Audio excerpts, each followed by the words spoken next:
15व्या Bharat Japan वार्षिक शिखर परिषदेत पंतप्रधान नरेंद्र मोदी आणि जपानचे पंतप्रधान शिगेरू इशिबा सहभागी. उभय देशांमध्ये शिष्टमंडळस्तरीय चर्चा आणि विविध करारांवर स्वाक्षरी. जपान भारतात 10 ट्रिलियन येन खासगी गुंतवणूक करणार. उभय देशांमध्ये शाश्वत इंधन उपक्रम आणि बॅटरी पुरवठा साखळी सहकार्य होणार सुरू. पंतप्रधानांची संयुक्त पत्रकार परिषदेत माहिती. भारताच्या विकासाच्या वाटचालीत जपान महत्त्वाचा भागीदार.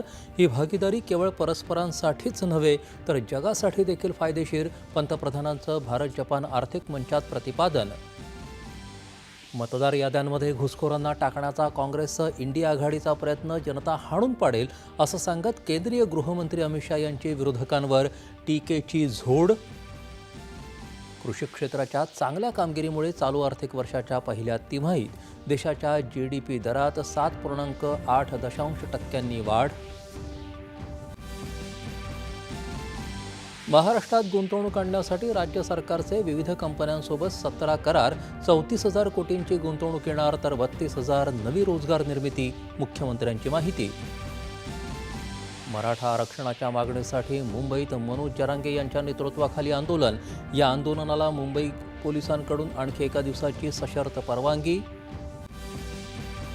ओबीसी समाजावर अन्याय न करता मराठा समाजाला न्याय देणार अशी ग्वाही देत विरोधकांना या मुद्द्यावर राजकीय पोळी भाजायची असल्याची मुख्यमंत्र्यांची टीका.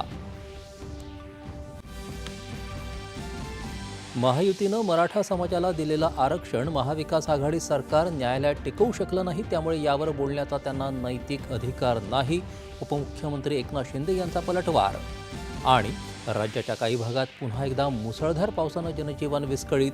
नांदेड जिल्ह्यात अतिवृष्टी. सर्व यंत्रणा अलर्ट मोडवर ठेवण्याचे मुख्यमंत्र्यांचे आदेश.